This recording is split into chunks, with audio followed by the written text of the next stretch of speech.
राधे राधे महाराज जी।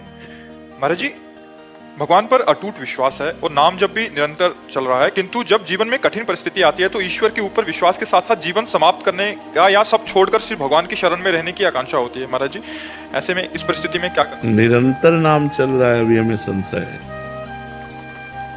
क्योंकि निरंतर जब चलने लगेगा तो कुछ स्थिति आ जाती है।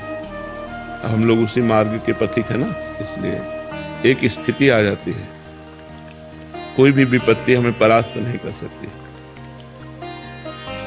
कोई भी दुख हमको उदास नहीं कर सकता, क्योंकि नाम चल रहा है। जब ज्यादा कष्ट होता है तो ज्यादा भजन होता है, शांत। जब ऐसा लगता है शरीर छूट तो नहीं जाएगा तो एकदम भगवदाकार वृत्ति, भगवान आ रहे तो निरंतर भजन शब्द से हम कह रहे हैं कि इस पर सुधार करो। निरंतर अभी नहीं हो रहा है। जिस दिन अव्यावृत भजना अखंड भजन होने लगेगा तो स्थिति आ जाएगी। अटूट विश्वास जब है तो टूट कैसे सकता है? कुछ भी हो, जोई जोई प्यारो करे सोई मोहि भावे। अब कुछ भी हो, अब क्या, जब आपसे प्यार किया फिर हम क्यों किसी से सिकवा करें? भगवान, अब तुम जैसा चाहो वैसा खेलो, जैसा चाहो वैसा विधान करो, मैं उसी में राजी रहूंगा जैसे तुम मुझे रखना चाहते हो। मस्त नाम जब चल रहा है तब ये मस्ती आएगी, नहीं ऐसे नहीं आएगी। नाम जब चल रहा है तो ये मस्ती आएगी, नहीं मस्ती नहीं आ सकती। इतनी विपत्तियां मनुष्य जीवन में, इतना संघर्ष है कि कदम कदम ऐसा लगता है यार अब खुशी हुई, और अगला कदम इतने दुख में पड़ जाता है कि लगता है कैसे निकल पाऊंगा इस दुख से। तो फिर एक सुख का प्रकाश आता है, फिर एक ऐसी समस्या आ जाती है, फिर ये पूरा जीवन चलता रहता है, ये पूरे जीवन। और ये सोचना कि शरीर को मिटा दें, ये कोई समस्या का हल नहीं है। शरीर मिटा देने से एक महापाप बन जाएगा और वो हमारी दुर्गति कर देगा। तो ये जो लोग सोचते हैं कि मैं कर लूं समस्या का समाधान हो गया, बिल्कुल नहीं। भारी समस्या मोल ले ली, आगे तुम्हें परिणाम पता नहीं, इसलिए आप तो कभी कोई निदान है ही नहीं। हमको लड़ना चाहिए, संघर्ष करना चाहिए। हमें चाहे बेइज्जती हो, चाहे अपमान हो, चाहे दुख हो, हमें लड़ना चाहिए, हमें आत्महत्या नहीं करनी चाहिए। आखिरी हद तक मुझे सहना चाहिए। अच्छा, सब छोड़कर भगवान की शरण वो आप हो, क्या वेश बदल लेना भगवान की शरण है? नहीं, इस भूल में मत रहना। क्या स्थान बदल लेना भगवान की शरण है? ये अंदर की बात है। अंदर से भगवान की शरण में हो तो आप महात्मा हो, और बाहर से आप महात्मा का वेश है और अंदर से रुपया चाहिए, भोजन चाहिए, नाना प्रकार के सांसारिक सुख चाहिए, तो आप विषयी पुरुष हो, आप महात्मा नहीं हो।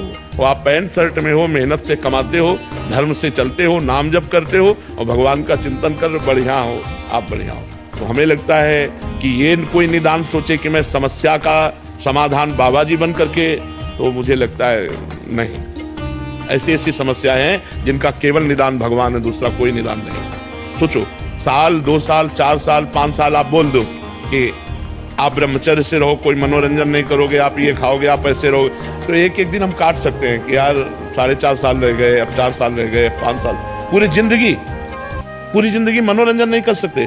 पूरी जिंदगी कोई रिश्ता नहीं है, पूरी जिंदगी में किसी भी तरह का कोई सुख नहीं है सांसारिक। आप जरा थोड़ा विचार करके डालिए आप इस बात पर। आप विचार करो, क्या साधु का जीवन है? क्या साधु का जीवन? ना कोई मनोरंजन, ना कोई व्यवहार, ना कोई रिश्ता, ना कोई संबंध। साधु का जीवन ऐसा जीवन नहीं है। बहुत खतरनाक जीवन, बहुत खतरनाक जीवन।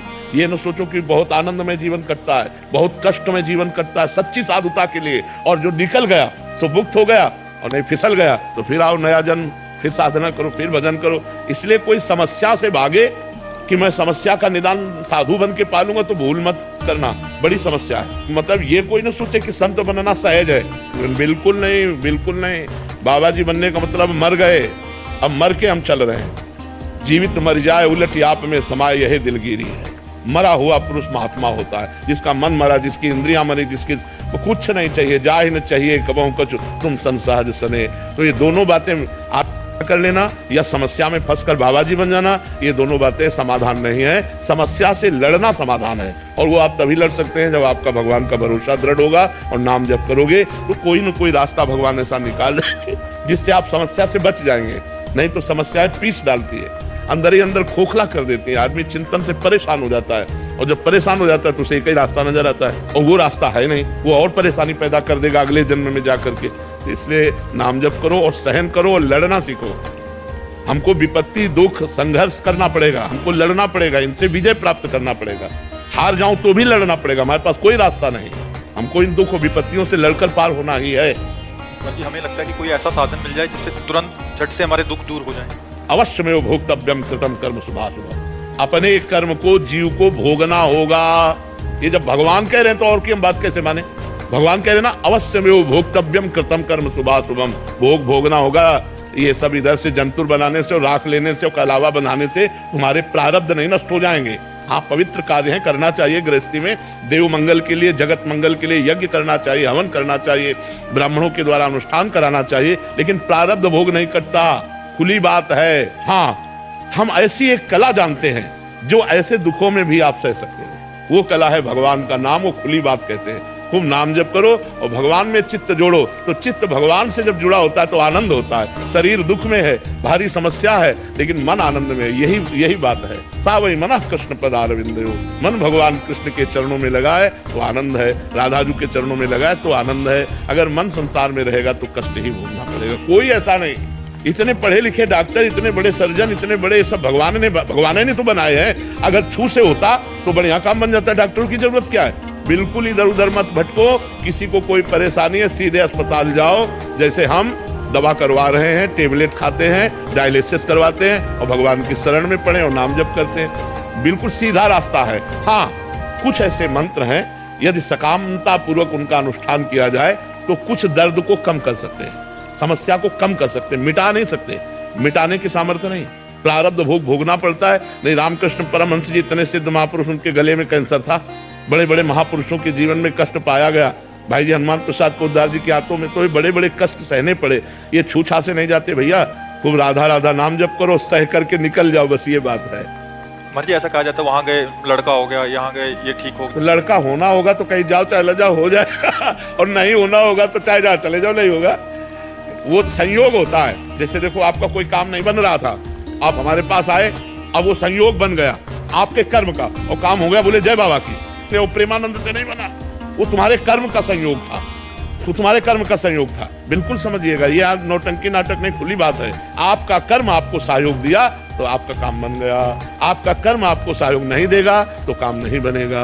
एक हमारे जीवन की धारा है, उसमें दुख सुख दोनों किनारे हैं। हमारा जीवन इसमें होता हुआ जाएगा, कभी सुख कभी दुख, कभी सुख कभी दुख, ऐसा चलता रहेगा। कोई मिटा नहीं सकता यार, हमारी समझ में नहीं आता। तो महात्माओं के पास क्यों जाना चाहिए महाराज? सुकृत बढ़ते हैं, बुद्धि शुद्ध होती है, प्रारब्ध को सहने की सामर्थ्य आती है, आगामी हमारे जो कर्म है वो सुधर जाते हैं, पीछे के जो कर्म है वो भस्म हो जाते हैं, प्रारब्ध भोगने की सामर्थ्य आती है। हमें तो लगता है हमारी मनोकामना पूरी हो जाएगी, चलो चलते हैं एक बार तो, क्योंकि हर कोई प्रार्थना तो करता ही है महाराज जी। 100 में से 50 तो करते होंगे, हाँ मैं पास हो जाऊं। तो ये कर्म है कि नहीं है?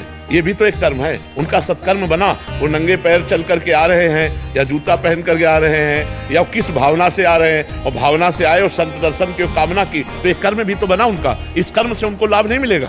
मान लो संत दर्श को चालिए तज माया अभिमान, जीव जीव पग आगे बढ़े कोटिन यज्ञ समान। तो कोई आ रहा है 1000 कोस से, कोई 500 कोस से सवारी में धक्का खाते हुए ऐसे, और रोड में किनारे खड़ा है रात्रि भर, तो ये उसका तपस्या नहीं बनी, ये उसका परम पवित्र कर्म नहीं बना। अब ये कर्म कामना पूर्ण कर दे तो प्रेमानंद उसमें कहाँ है? ये उसका कर्म है, ये उसकी मेहनत है, ये उसकी भावना है, ये उसकी श्रद्धा है, ना कि हम है। अब उसको लगेगा कि हम प्रेमानंद के दर्शन के हमारा काम बन गया। नहीं, तुम्हारी मेहनत, तुम जो सैकड़ों किलोमीटर चल करके आए और खड़े रहे घंटों और फिर इसके बाद दर्शन हुआ, तुम्हें आनंद लगा, ये तुम्हारा कर्म तुमको सुख दे रहा है। नहीं तो देखो, अगर हमारा कर्म बिगड़ जाए तो हम कह रहे हैं फिर हमको कोई सुख नहीं दे सकता। हमारा कर्म, संतों के पास जाना, संतों की दंडवत करना, उससे पाप नष्ट होते हैं, पुण्य बढ़ते हैं। संत दरस जी में पातक तरई, पाप नष्ट हुए तो दुख का नाश हुआ, सुख बढ़ा। ये तो सिद्धांत है, इसमें कोई चमत्कार थोड़ी है, ये तो सिद्धांत है ऐसा।